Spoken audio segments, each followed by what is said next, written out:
A lei que trata da Síndrome da Alienação Parental completou 6 anos em 2016.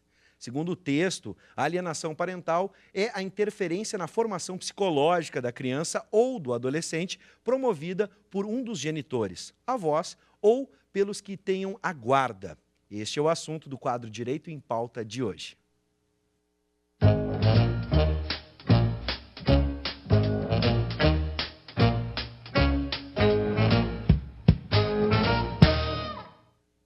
Pesquisas realizadas no Registro Civil em 2014 mostram que, em 10 anos, a taxa de divórcios cresceu 160% no Brasil. Por isso, há a possibilidade de aumento da síndrome da alienação parental no país. Boa noite, professor Paulo Regis, sempre do meu lado aqui. Boa noite, Bives. Boa noite, senhores telespectadores. É sempre uma honra nós estarmos aqui juntos, tratando de um tema do direito. Nessa noite nós contamos com a professora Marina Kaiser Boscardin, que é psicóloga, especialista em psicologia forense em Barcelona, na Espanha, mestranda em psicologia do testemunho pela PUC-RS.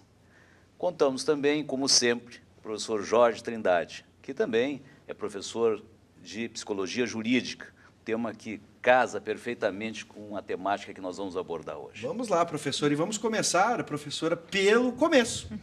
Vamos entender o que é a alienação parental. Tentei explicar ali em uma frase, mas podemos aprofundar para as pessoas entenderem o que é essa tal alienação parental, ou até mesmo a SAP, seria a sigla em português?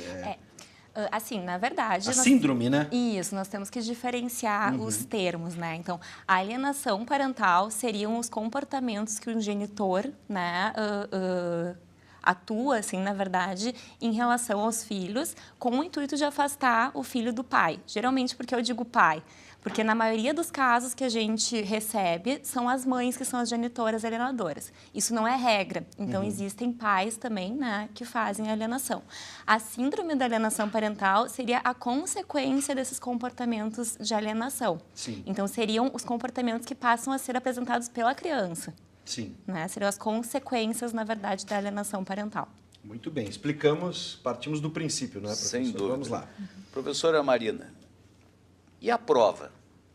A prova, como ela é feita? Alienação parental, quais serão as consequências legais para o alienador? Como é que é feita a prova e, consolidada a prova, quais as consequências para o alienador?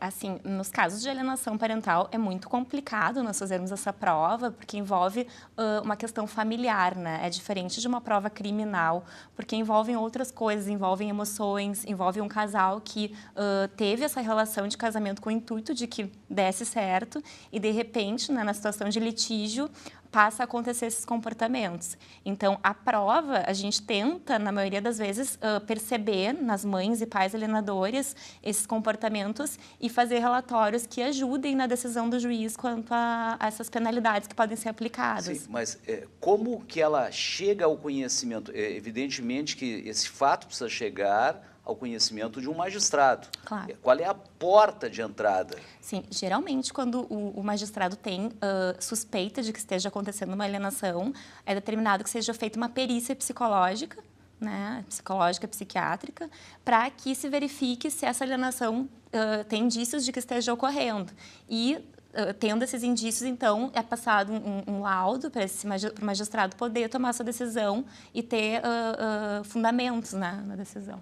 E, nesses casos, pode, inclusive, inverter a guarda da criança ou fazer com que ela fique longe do alcance das mãos e do comportamento do alienador. Professor Jorge, o que significa inverter a guarda? Então, se a criança vive com o pai sim, e o pai é alienador em relação à mãe, quer dizer, se ele fala mal, se ele pronuncia mal, se ele desqualifica essa mãe, ou ao contrário, né? Se a mãe desqualifica o nome do pai, então o que pode acontecer? O juiz, com a prova, que geralmente é uma avaliação psicológica, ele, de posse dessa prova, o magistrado inverte o local onde a criança vive, fazendo com que ela vá conviver com o outro cônjuge. Pode ser não com avós alienador, também? Poderia mas ser?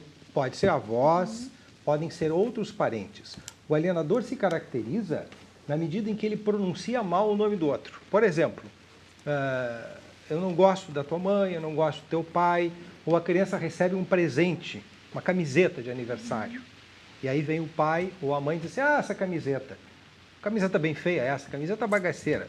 Só o teu pai ou a tua mãe mesmo te dá um presente desse. Aí a criança não usa o objeto, fica com vergonha, entra em conflito, pode ter problemas escolares, alimentares, insônia, depressão. Professor, eu vou ter que interromper, tivemos um pequeno problema técnico, mas já vamos recuperar então o que foi dito. A criança pode ter vários sinais sintomáticos, como problemas na escola, se tornar agressiva, insônia, depressão, vulnerabilidade ao uso de drogas e, em casos muito graves, em que há uma depressão já instalada, até risco de suicídio. Professor, esses comportamentos, até eu vou lembrar que nós vamos utilizar agora uma ferramenta que é o celular, está aberto, então, para que você de casa participe dessa nossa conversa, até mesmo com relatos ou perguntas. Se você está vivendo alguma situação similar, pode fazer esse relato aqui para a gente no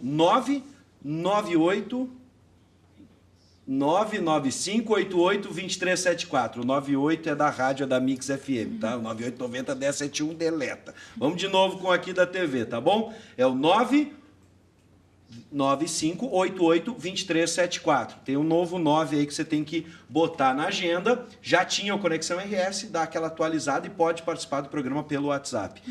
Dentro dessas provas que a gente estava falando, alguns outros recursos, por exemplo, como celular, vídeo, né, em cima dessas práticas e comportamentos que o professor até mesmo relatou eventualmente, agora, um dos pais ou algum familiar produz uma filmagem, uma gravação, ou uma gravação telefônica, ou mensagens, onde um cônjuge desqualifica o nome do outro, e essas mensagens servem, evidentemente, de prova. Né? Não de uma prova fundamental, mas de uma prova coadjuvante que se associa ao laudo, à avaliação psicológica. Isso é fundamental. Perfeito, professor. Professora Marina, como nós poderemos diferenciar a síndrome voluntária da involuntária?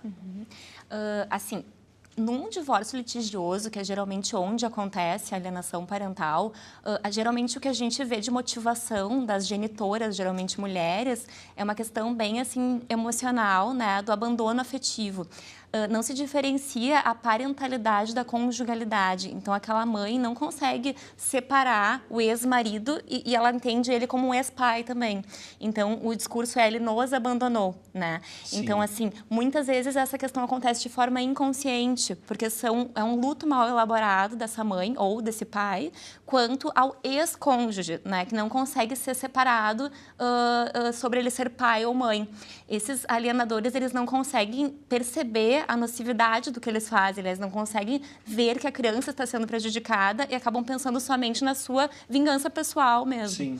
Então, muitas vezes acontece de forma inconsciente, mas muitos casos a gente vê que é consciente e bem proposital. Professora, a gente citou ali a voz, né, avó, ou de quem tem a guarda, como a gente citou, vale aumenta a chance, porque a pessoa que convive diuturnamente com a criança tem mais condições, mais tempo, digamos assim, de, aspas, fazer a cabeça da criança.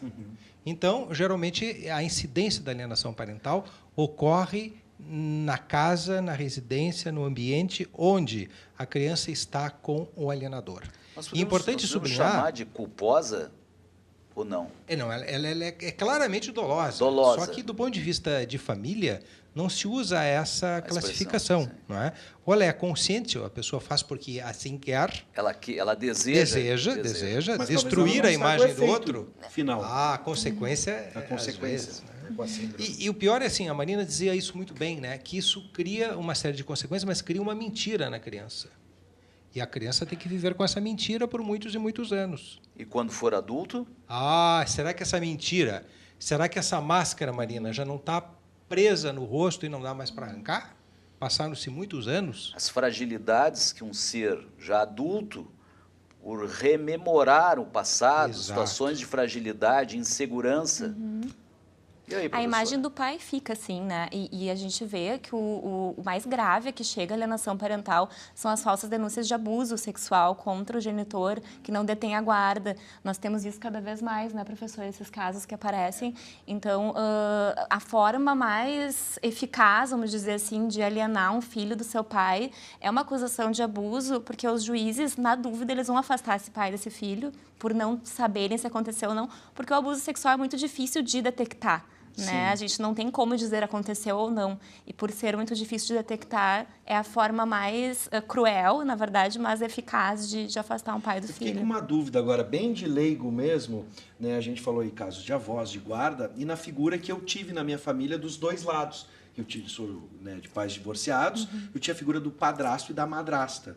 Como é que fica essa relação? Afinal de contas, muitos dos divórcios que a gente tem motivam novos casamentos, novas famílias. A gente percebe que justamente as acusações de abuso ou assim as denegrições de imagem do pai acontecem quando a outra pessoa retoma a vida amorosa. Então, eu me separo do meu marido, ele acha outra pessoa, até então não teve nenhuma reclamação daquele pai. E, de repente, quando ele refez a vida dele, então... Essa é uma característica importante da alienação parental.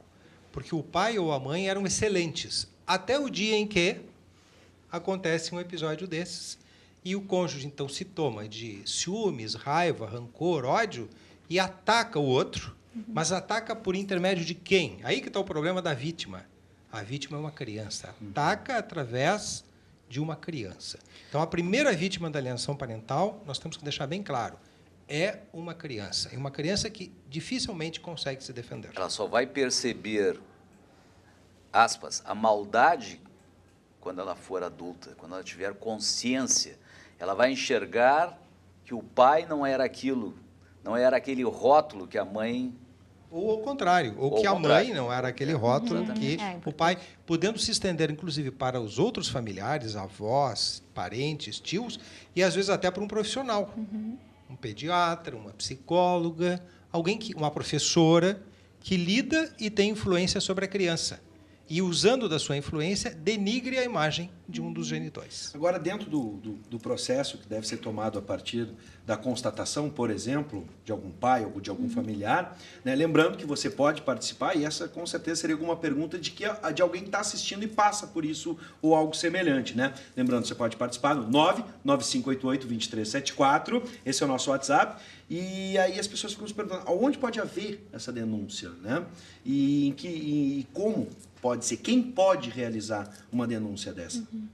Os próprios pais, né, professor? Os próprios pais, todos que tiverem interesse sobre o bem-estar da criança, eventualmente pode tomar conhecimento o conselho tutelar e fazer encaminhamentos, mas o grande porta-voz das informações sobre alienação parental que informam o juiz são os advogados, que recebem os seus clientes, conhecem o que é alienação parental, detectam indicadores de alienação parental e, nas suas petições, informam o magistrado ou entram com uma ação exclusiva para demonstrar a prática de alienação parental. Isso não é muito delicado, professor? Delicadíssimo. Agora eu me coloco na posição de vocês como advogados. Sem dúvida. É uma situação que a gente... Vou pelo ditado aqui, né? Em briga de marido e mulher, ninguém mete a colher. Né? O vizinho às vezes não quer se meter, e eu fico imaginando a situação do profissional que está lidando com os sentimentos. Esse tema, Bives, me corrijam, professores, é um tema multidisciplinar. Verdade. Ele não pode ser tratado apenas na esfera, no estudo jurídico. Ele necessita da psicóloga, ele necessita de profissionais... O serviço social, você tem que fazer uma visita na casa, verificar as pediatra, condições, o pediatra, os professores na escola. Então, realmente é complexo. Não é uma missão apenas para o advogado. Não é um problema apenas jurídico. Evidentemente que ele vai se materializar, se o processo chegar a ser judicializado, ele vai ser resolvido à luz do direito. Mas mesmo o magistrado vai precisar, em determinados casos, de um perito. Né? As partes dos seus assistentes técnicos. É isso, né? Isso. E a equipe que a professora Marina trabalha, na qual eu também integro, nós criamos, depois de um longo de estudo de quase 4.000 ou 6.000 casos de alienação parental, nós criamos uma escala que está online, que o nosso telespectador pode digitar, escala de alienação parental, e preencher ela gratuitamente para ver se, na sua família, com seus filhos, há algum indicador, não é que tenha ou não alienação parental, se há algum indicador legal de alienação parental. E, quem sabe, a partir do resultado da escala, tomar, então, as medidas que ele acha ou ela acha que são adequadas. Vamos falar de uma questão jurídica, professor Só Jorge. ressaltando, professor, que está na tela, né, escala de alienação parental, e a gente está vendo aqui, você pode acessar pela internet, pode botar no Google, vai achar rapidamente. Então, por favor, faça aí o teste. A lei, que é uma lei de 2010, fazemos menção na abertura, a lei 12.318, para ser preciso, de 26 de agosto de 2010, essa lei, ela, além de definir, ela também traz sanções, não é isso? Essas sanções são sanções de dano, eu posso obter, através de uma ação judicial, o dano moral, em decorrência daquelas imputações que me foram feitas, falsas imputações? Essa hipótese, eu creio que não esteja prevista na lei de alienação parental.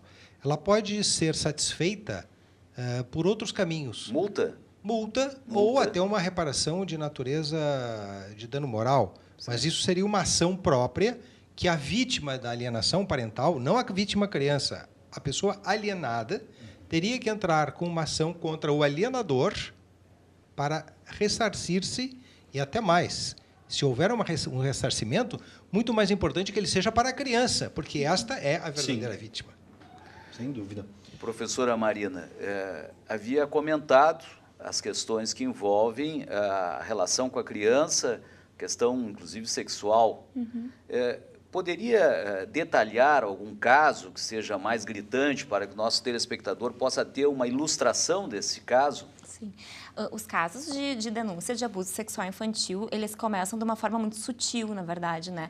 Então, são fragmentos de acontecimentos que são tomados como sinais do abuso sexual. Por exemplo, então, na escola, a criança desenhou com uma cor um pouquinho mais escura do que o habitual. A professora já olha, a mãe já veio, né, dizendo que o pai não era bom o suficiente, porque a mãe alienadora também vai passar essa ideia para a escola. Então, assim, essa professora já está com esse alarde, né, com essa questão muito viva. Ela pode ver isso como um sinal, avisar a mãe dizer, viu, realmente tem um abuso. Durante o banho, ela mexe nas partes íntimas de um jeito estranho. Então, a mãe vai começando a pegar detalhes, né? Tem casos mais graves que a gente vê que as próprias mães infligem danos físicos às crianças para poder provar o abuso, né?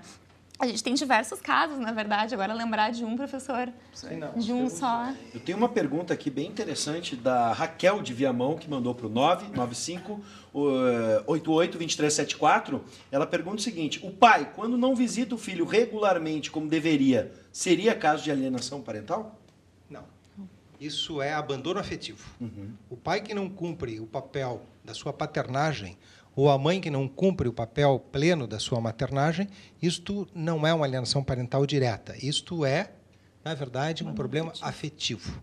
Não é? É abandono afetivo. Abandono afetivo. Aliás, foi muito interessante, porque fizemos agora uma distinção, né, que poderia resultar numa e confusão. deu gancho para uma outra abordagem que a gente pode fazer numa outra oportunidade, numa outra quinta-feira, no Espaço Direito em Pauta. Professor, vamos nos despedir, podemos deixando os minutos finais, né, para a professora, nossa convidada, a professora Maria. Quais as conclusões, qual a recomendação? Assim, a gente tem visto, como eu disse, o mais preocupante, na verdade, são as crianças que que estão no meio dessa situação, e as crianças, a gente vê que elas se obrigam a tomar o partido de um dos lados, né? E, geralmente, por que a criança acredita naquele alienador? Porque é a pessoa que está mais próxima dela. A criança, ela tende a acreditar que o adulto sempre diz a verdade. Então, se minha mãe ou meu pai estão me dizendo que meu pai ou minha mãe são ruins, então é porque deve ser. O problema disso é que quando essas crianças se dão conta, já passou tanto tempo que elas perderam o convívio com esse pai ou com essa mãe, que não é retomado nunca. E uma mentira repetida é uma verdade. Vira uma verdade. Se torna uma verdade. Até que um dia talvez a máscara É a lógica das proposições. possa cair. É verdade. Talvez, né? Bom, falamos muitas verdades aqui, vamos terminar o quadro, deixando, né, Sim. essa ideia para a gente conversar ainda sobre essa relação entre pais e filhos dentro do direito, uma outra oportunidade. Perfeito. Obrigado, professor Jorge, obrigado, professor Paulo, muito obrigado, professora Marina, seja sempre bem-vinda. Muito obrigado.